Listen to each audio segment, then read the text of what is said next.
saya selalu bercita-cita pengen jadi hafiz Al-Quran. Harus ada cita-cita dari kita harus jadi hafiz. Sedikit bicara tentang bab hafal Quran buat kita yang gak mondok nih.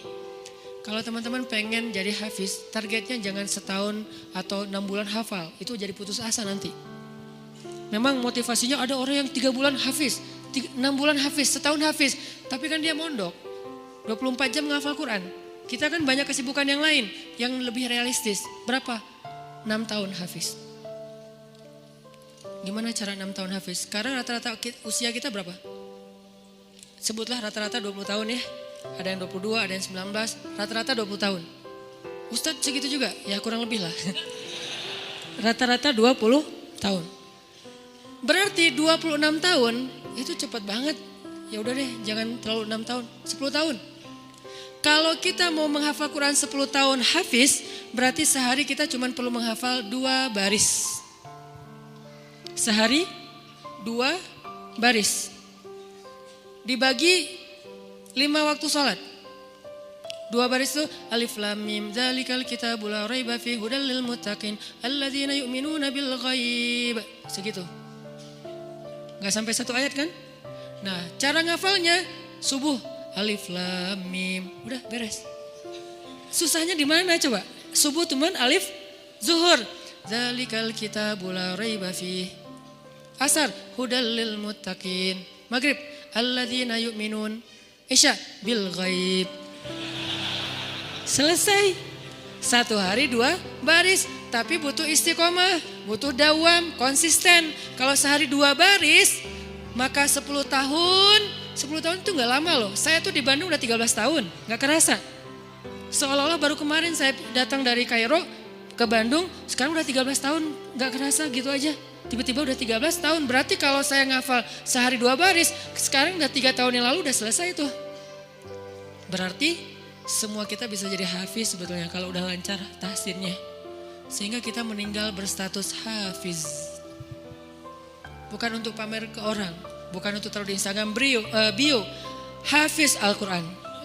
Itu mah bebas lah, terserah niat ya. Saya kan gak mau menjudge kan, ada orang yang menaruh gitu supaya jadi syiar. Ada yang mungkin dia riak, kalau dia riak dia rugi. Kan ngafal Quran gak gampang, masa mau dihabisin dengan hanya taruh di bio, rugi banget tuh. Ini kenapa saya sedikit masukin ke bab hafiz. Saya berharap kalau ada yang dengar ceramah ini jadi termotivasi menghafal Quran, saya dapat pahala dari yang menghafal itu. Ternyata targetnya gampang, 2 baris sehari, 10 tahun khatam. 2 baris itu gampang banget. Alif, alhamdulillah. Zuhur, Rabbil alamin. Asar, Ar-Rahman. Maghrib, Ar-Rahim. Segitu doang ngafalnya, gampang banget. Kul, Zuhur, ya. Asar, ayyuhal. Gitu doang kan, saking gampangnya. Kapan itu khatamnya Ustadz? Gak tahu pas sakaratul maut kali. Saking pendek-pendeknya. Nah maksud saya, target sebelum meninggal hafiz. Tapi kan kita gak tahu usia kita Ustadz. Memang kita gak tahu, ini mah target semampu kita. Kalau meninggal sebelum 10 tahun, yang penting kita udah punya niat. Siapa yang berniat baik dan tidak tercapai, maka dia dapat pahala kebaikan yang utuh. Siapa yang tercapai, dia dapat pahala 10 kali lipat. Kalau kita meninggalnya usia 40 tahun, usia 50 tahun, udah hafiz. Tahu gak kedudukan hafiz di akhirat nanti kayak gimana? Itu keren banget. Harus cemburu kita sama orang yang hafiz tuh.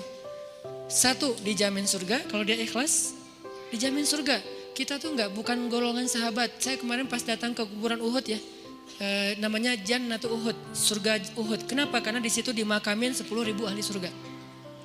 Pas saya datang ke kuburan Uhud, saya ngerasa duduk aja lama di situ ya, mikir beruntung banget ya mereka. Semua dijamin surga. Duduk di kuburan Uhud itu nggak ada serem-seremnya. Benar-benar namanya surga Uhud. Karena kayak kita duduk di atas taman surga. Kan datang ke kuburan tuh ada agak-agak serem gimana gitu kan. Ini gak ada seremnya sama sekali, nyaman. Merpatinya banyak, hinggap di atas kuburan-kuburan itu. Dan di atas kuburan itu kita bisa tahu beberapa. Ini kuburan Sayyidah Aisyah, ini kuburannya Ibrahim anak Rasulullah, ini kuburannya Imam Malik, ini kuburannya misalnya Fatimah, ini kuburannya Ummu Kulsum, putri-putri Rasulullah. Duduk aja di atas kuburan para sahabat. Beruntung banget ya mereka dijamin surga. Kita nggak dapat kesempatan itu karena nggak sezaman dengan Nabi. Tapi kita punya kesempatan lain. Gimana? Hafiz Al-Quran, dijamin surganya.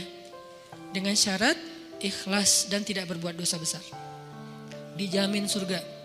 1. Kedua, bisa bawa 10 orang selain mantan ke surga.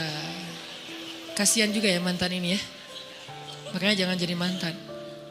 10 orang. Siapa aja? Ayah, ibu, udah pasti tuh. Makanya saya pengen menghafal Quran biar kalau saya khatam, saya ngerasa di dunia tuh belum sempat berbakti sama ibu dan ayah saya. Keburu meninggal pas tsunami. Nanti saya pengen berbaktinya di akhirat. Berbakti di akhirat, hafal Quran. Sehingga nanti di akhirat saya berharap berhusnuzon ke Allah, bukan sok pede ya. Kayak Ustaz udah paling pasti masuk surga aja. Bukan, husnuzon ke Allah. Gak boleh sok pede. Kalau sok pede namanya mentazkiyah diri sendiri. La tuzakku anfusakum. Berhusnuzon ke Allah, Allah maha menepati janji. Saya bisa bawa, mak yuk ikut abang. Kemana bang? Surga. Kan enak ya. Bapak yuk ikut abang kemana? Surga. Kakak saya meninggal juga di tsunami. Itu buat saya ibu kedua saya setelah ibu saya. Karena dia paling banyak berkorban. Kak Yus yuk ke surga. Kemana? Ayo ke abang, kemana bang? Surga. Itu tuh kayak goals, akhirat goals lah.